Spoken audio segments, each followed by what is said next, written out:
vergiden yayınmaya son qoyulmalıdır. Həm iri, həm kiçik sahibkarlara bu aiddir. Sahibkarlar da bilməlidirlər ki, əgər onlar sahibkarlar kimi öz fəaliyyətini davam etdirmək istəyirlərsə, vergiləri tam ödəməlidirlər. Heç kimə heç bir güzəşt edilmir və edilməyəcək. Bilirəm ki, bəzi sahibkarlar bəzi dövlət məmurlarına arxalanırlar, o dövr artıq keçibdir. Heç kimə arxalanmasınlar.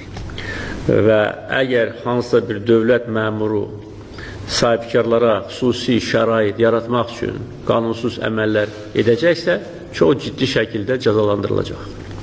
Bütün vəfi qurumlara göstəriş verildi.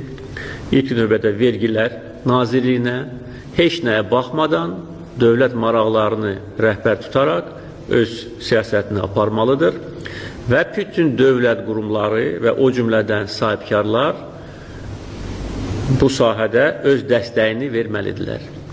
Dəstək verməyən isə cəzalandırılacaq.